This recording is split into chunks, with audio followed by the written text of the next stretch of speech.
Henry's on hold, right? Okay. Yes, I'm gonna do the intro, go to Henry, have some announcements, and then the host.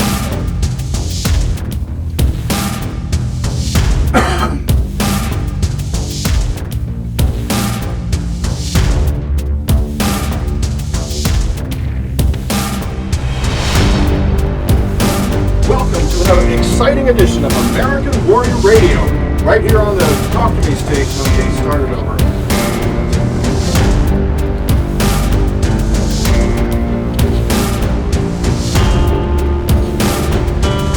Welcome to another exciting edition of American Warrior Radio, the place to be for news, notes, interviews, and current events for all issues military and veteran related. If you or someone you know has ever worn the uniform of the U.S. Coast Guard, Army, Navy, Air Force, Marines, or National Guard Reserves, you've come to the right place. American Warrior Radio, right here on the Talk to Me station, AM 1060 WMEL, and online worldwide at 1060WMEL.com, sponsored by AVET Project. Folks, you know this program is all about supporting our troops and their families, both past and present. So please get comfortable, grab a nice beverage, and a pencil and paper to jot down a note or two, because we're always efforting to bring you important information that you can use and share with others. With that said, let's roll down the runway and get this show off the ground. You all know me, I'm Garrett Cohen. I'm an Air Force veteran, a retired legal advocate for veterans, and founder of AVET Project. But all you regular listeners to American Warrior Radio also know that I never fly through the airwaves alone. Good morning, I'm Glenn McGuffey. I'm retired Air Force, and I'm the retired manager of the Brevard County Veteran Services team, where it was my honor to help our veterans and eligible family members and survivors obtain the benefits earned through our veteran service to our great nation for 22 plus years, and I've been volunteering a little over 2 since then. So I just don't know when to quit. This business is so complicated that I think I'm going to learn it one day. But brings up a point: you should always seek out the services of an accredited veteran service officer to help you with your claim, and don't do it yourself. I guarantee you've got a 99% chance of messing it up if you do it yourself. And Glenn, for all our listeners out there, even those of you that are listening out of state or maybe even out of the nation, how can they get in touch with you? They can get in touch with me at Glenn, Glenn, at AVET Project, AVETPROJECT.org. So that's Glenn at AVETproject.org. And folks, we are here in the month of November. It's hard to believe we're almost through another year. But I just got to tell you, we've got a huge show today, and we're going to launch right into it because here on the Space Coast, we are privileged as AVET Project and American Warrior Radio to have a member of the IAP Worldwide Services family on the line with us right now, Henry Mata, who is going to talk to us about a 5K community walk and run. Henry, on the line. Good morning. Thank you so much for joining us. And I know we wanted to have you on to speak just briefly about the 5K. But before we do that, very quickly, give us a little synopsis about yourself. I know you're high up in the IAP world, but what did you do before? Have you ever been in the service?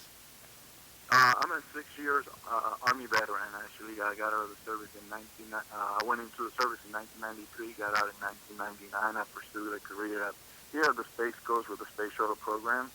I worked there for 12 years. After the Space Shuttle contract was over, I worked for the Army again, and overseas I was in Germany for a 2-year assignment. And for the past 3 years, I've been working for IAP in the HR group. And actually, IAP is a government contracting company, so buy services to the government, to all the military services, Army, Marines, Air Force, Coast Guard, and even other DoD contracts. Sure, and I just want everybody out there to know that both you and your wife have long been volunteers with AVET Project, which we're all volunteers. Nobody's getting a paycheck at AVET Project, but I personally want to thank you for that, because you continue to serve. And we got you on the radio right now because we want to talk about what's happening on the 14th. Share with us. Okay, on the 14th, we have a community run walk at the Satellite Beach. It's actually the South Patrick Housing. and it's sponsored by IAP, and we have a lot of major sponsors.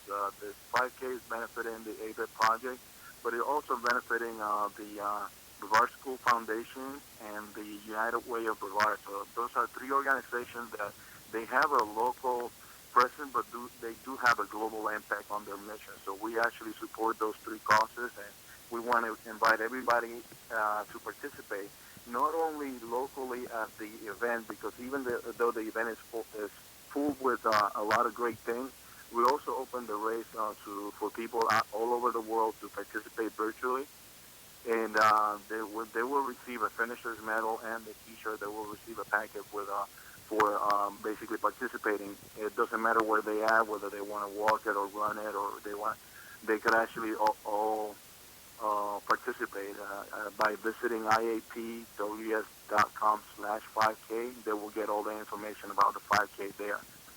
A little highlights about the day of the event at Satellite Beach. We're going to have vendors. We're going to have live music. We're going to have a kiddie race that is actually free for all kids' participation, and they will also receive a little token for finishing that kids' race. So it's going to be a good family event and a fun-filled morning that day on 14th of November. Exactly, and that's just 1 week from today, people. Yeah, give us the details there again, please.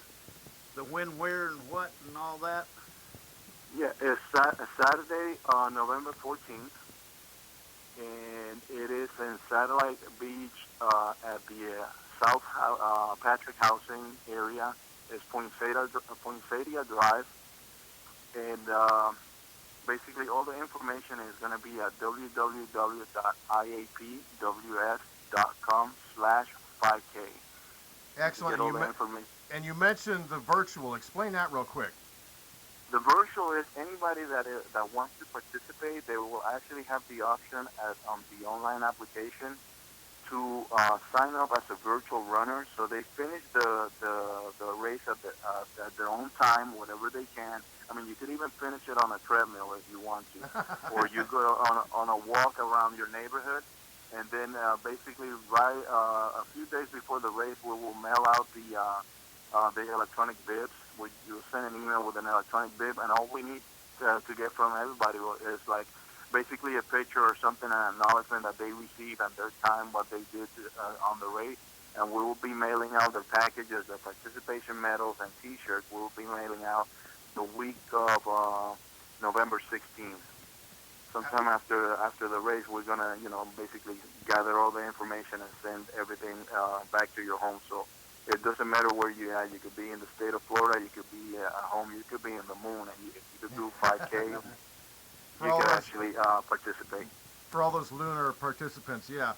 So we're talking with Henry Mata from IAP, which is Ingenuity and Purpose Worldwide Services. Glenn, you want to tell them what other activities are coming up? Well, looks like in those activities that Henry was talking about are face painting, games, and local food vendors. And I tell you what, this is a family affair, so it looks like a great time to participate in it. And I know a bunch of you out there are runners. Exactly, and the medals they get for finishing the race are amazing, Henry. You guys did an awesome job with that. Thank you, Gary. And actually, we also have door prizes for the people that are going to be present at the event. We're going to have raffles for all the participants in the race. So and we have really good sponsors that provided us with certain door prizes. So I will encourage everybody to show up out there and participate of the race, participate of the event that day, all the events that we're going to have around. Go support the vendors. I mean, most of the vendors are either ex-military or they have something to do in the military community. So it's going to be a great event that morning. Awesome. Well, Henry, thank you so much for spending a few minutes with us on this fine Saturday. Again, it's 1 week from today. Give them that website so they can register, whether it's here to run the race locally or virtually. How can they do it? Visiting www.iapws.com/5K. Awesome. Thank you so much, Henry. It's going to be a blast, and we'll see you there a week from today. All right. Thank you, guys. You bet. And folks, we have more announcements, but that's one that you just got to show up for. Like you said, it's a community, it's a family affair. Sounds like a lot of fun. And we've got some other announcements we have to make because AVET Project, while we are all unpaid volunteers making it happen for our past and present military members and their families, we need financial support in order to do it. Our G&A, General Administrative Costs, is probably one of the lowest in the nation. Like, of the very few dollars that do come in, Glenn, 2 pennies go towards filling the box truck up with gas or paying the storage rent. Yeah, they're phenomenal. I mean, there's a lot of those places out there that the managers, so to speak, get paid big bucks off of the donations before anything goes to support veterans. This is the one that supports our veterans at almost to 100%. Exactly. You can't get much closer. We do have to do some things, those general administrative costs, but we need support. And thankfully, we've got some, and I've got a couple mentions here. Bloomers Floral Design. They've got a new location here on the Space Coast, 7720 North Wickham, Suite 104 in Suntree. And also the existing location that they've had for quite some time, Georgia Street in Palm Bay. Well, I can't tell you everything. It's up there on the web. Go to avetproject.org. Click on the Facebook icon as well. All the information is there. And Karen at Bloomers is just phenomenal. Glenn, I know that they've got a special on the carnations. What have they got going on there? Yeah, what a deal. Special carnation bud vase to honor your favorite veteran. I'm looking at a picture of it, and it's absolutely beautiful. And it's a whole whopping $11.11. I love that Veterans Day. So I have to let you know that on Veterans Day, okay, they're going to be open and they want you to come in. If you wear something representing your branch of service, you are going to be entered into a huge giveaway, about $120 stuff. 11% of all the purchases are going to benefit AVET Project. So you go to Bloomers Floral Design. You're going to buy flowers anyway. Why not do it with somebody that supports the troops through AVET Project? Absolutely. That's wonderful. And I'll give you the phone number real quick, 321-638-4000. Easy to remember. 638-4000 is their location in Suntree. So please support Bloomers because they're supporting us. And Glenn, we need to get in John's Fine Jewelry because they selected AVET Project for the month of November to be a beneficiary of their ongoing charitable donation program. Everybody that stops in there to buy a watch battery, the proceeds are going to come to AVET Project. How can they get a hold of them? Yep, you can get a hold of them. Well, they're at 215 Brevard Avenue in Cocoa Village. And you can reach them on the phone, 321-631-0270. And they're open Tuesday through Saturday from 9:30 to 5 o'clock in the afternoon. And they do take a couple days off. Yeah, they take off Sunday and Monday. Cool. So check out John's Jewelry. And while you're at it, go to Bloomers and get your flowers on Veterans Day. The 7th through the 14th. So today through the 14th at Bloomers. All month long at John's Fine Jewelry there in Cocoa Village. Help them, help us, help our troops. Okay, help, help, help. Absolutely, and I'm going to have to come visit them. I just found 2 nice watches cleaning up my bureau, and they don't run, so I got to get some batteries. Okay, now I'm going to get this next mention out. We've got to get to our bosun's call because I'm so excited to have a new commander of the Coast Guard Station Port Canaveral joining us today in studio. But on November 9th, it's the Firearms Fun Night at Frog Bones. Okay, you can't miss it. Kel-Tech's deeply involved in helping us do this. I'll have some more information about this during the second segment, but we can't delay it any longer. Vince, let's fire up that bosun call.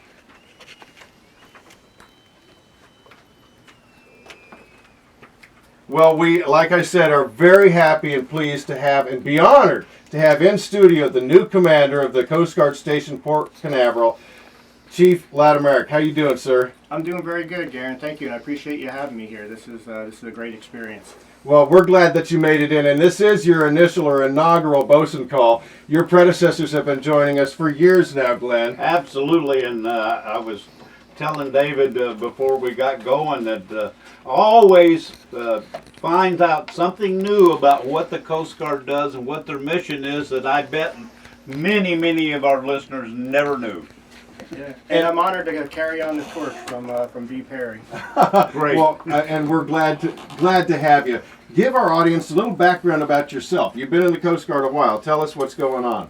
Yeah, I've been in actually, believe it or not, it's coming up on 25 years, and it's amazing on how fast the time flies, because I remember when I joined in January of '91, I was a little apprehensive, didn't know much about the Coast Guard from where I lived up in New Jersey, and joined for 2 years. And the consistent thing was I loved the mission, and I loved the people that I worked with, and I found that to carry out throughout the 25 years that I've been in. My sister was actually the person that got me to join. My sister's a customs agent. She retired about 3 years ago.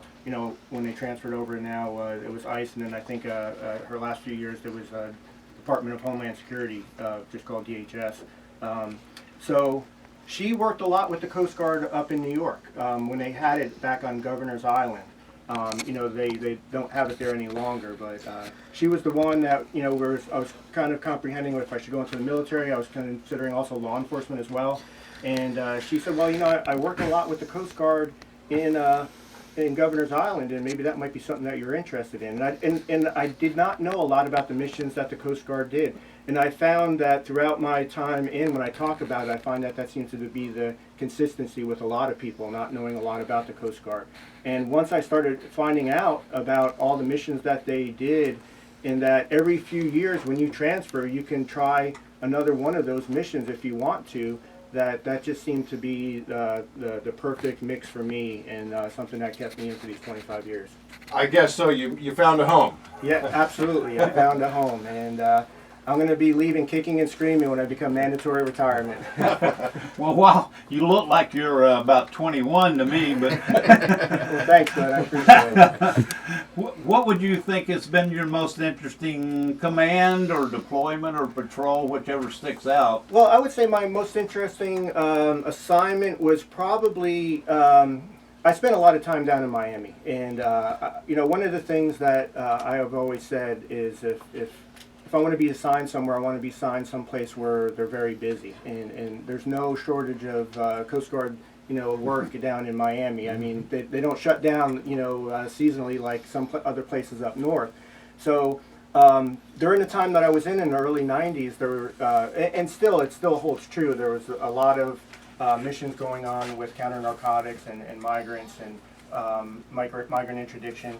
And the Coast Guard had this old mission where they bought these Go Fast boats and to try to do counter narcotic missions, and it kind of after a period of time it fell through, and that was kind of during the area of the cocaine cowboys, I would say, in like the mid to late '80s, and it kind of stopped, I would say, in the early '90s. Well, in '97 the Coast Guard decided to try another version of that, and they purchased these 42-foot fountain lightning boats that Reggie Fountain's a famous, boat racer, and they decided to try to get those to use as a counter-narcotic mission.